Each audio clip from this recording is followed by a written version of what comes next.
Hi, this is Brush and Sketch Draw a Zoo, and today we are going to add a rhinoceros to our sketchbook zoo. So go ahead and get your sketchbooks and your drawing pencils. Today I'm using an HB pencil for the light lines and a 3B for the dark lines.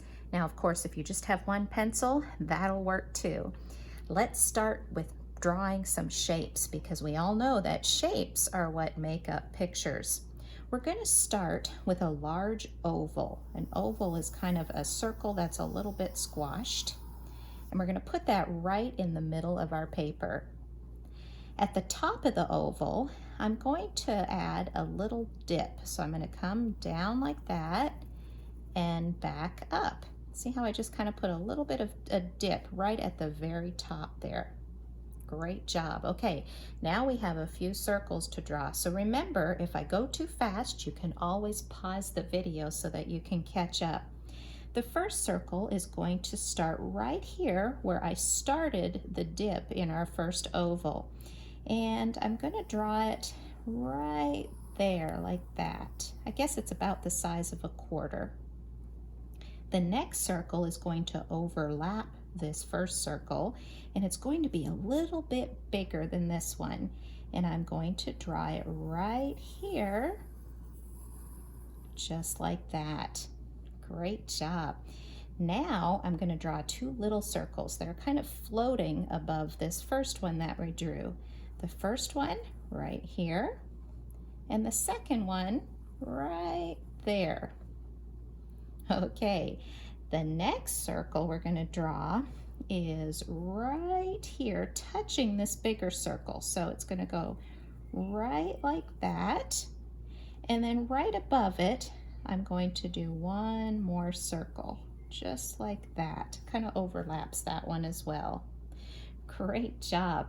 Now we're going to draw a triangle. The triangle is going to be almost right in the middle of this bigger circle that we drew, and it's going to come up and down and across just like that. I think you can guess that that's our rhino's horn, and this is his head. All right, let's draw some rectangles down here at the bottom of this first oval that we drew. The first one is going to be at the front, closer to the head, and I'm going to put it right there. And the second one is going to be closer to the back. These are our rhino's legs. Right beside this one, I'm going to draw a skinnier rectangle, like that. And then another one back here like this. So this is the leg that's closest to us, and the skinnier ones are the legs that are farther away. All right, now we're going to draw a triangle that's a little bit bendy, and let me show you what I mean by that.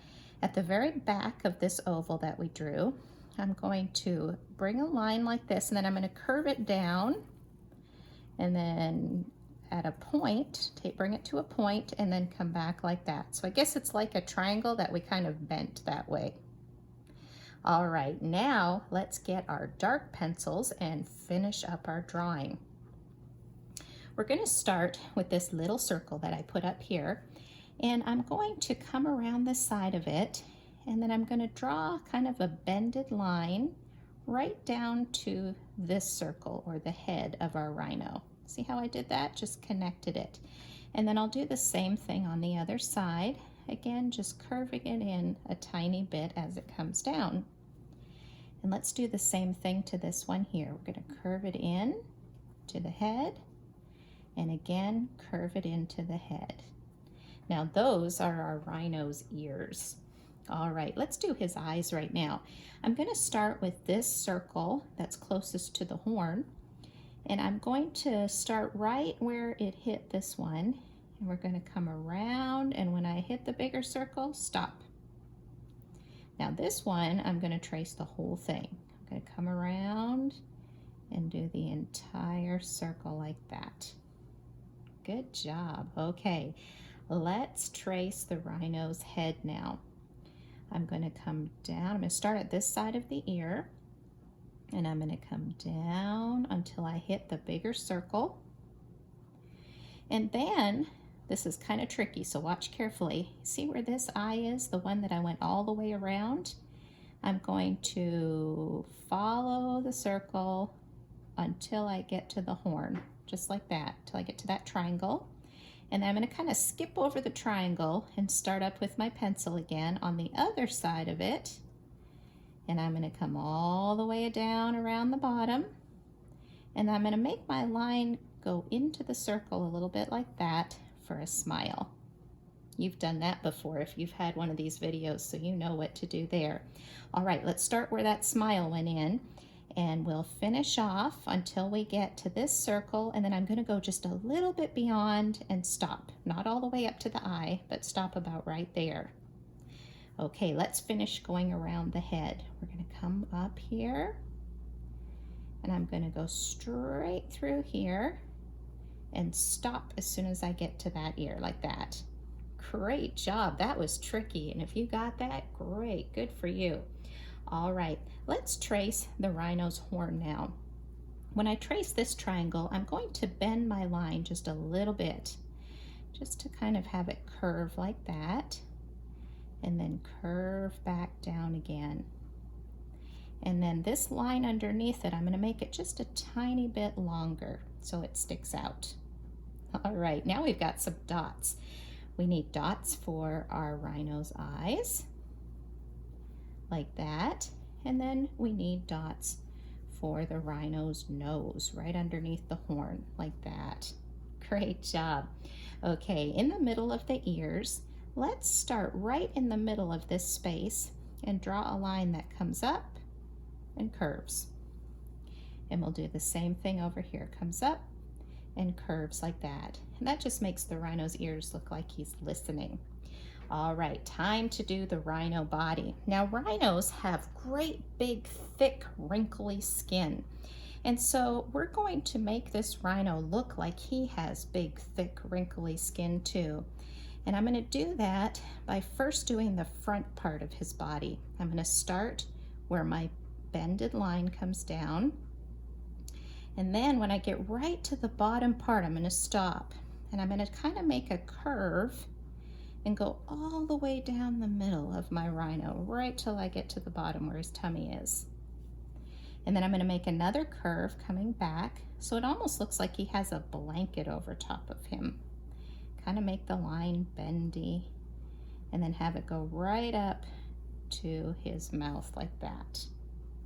See how I did that? And I'll do the same thing on the other side. So it almost looks like he has a blanket over top of him, but that's the kind of skin rhinos have. So it's going to come down like this, and then over, just like that. Just a few wrinkles, not too many. Great job. Okay, now for his big rhino feet. We're just going to trace those exactly as we drew them, like that. And then we're going to add some big rhinoceros toes, and that's just some circles along the bottom of his feet. Very much like an elephant's toes. And same thing on the back legs. 1, 2 circles, and then one right there. All right, let's do his tail. We're going to just trace the bendy triangle that we drew with our light pencil right back up. And then rhinos have a little tuft of hair right at the bottom of their tail. So what I'm going to do is just draw a heart shape, and then I'm just going to draw lines in it to make it look like hair, like that. Okay, let's get our eraser and get rid of the light lines, and our rhino will be finished. We've got that extra line up here from our first oval that we drew. I think there's a few light lines down here in the corners. There's a couple that go right through our rhino's face. I'm going to erase those. There's one in the horn, a couple in the eyes, and then the ears as well. Might want to find a tinier eraser because that face had some little lines. And there you go. You've got a happy rhino for your sketchbook zoo. Go ahead and take a picture of your rhino. I'd love to see it in the comments. Like and subscribe, and you'll catch every animal that we add to our zoo. Have a great day.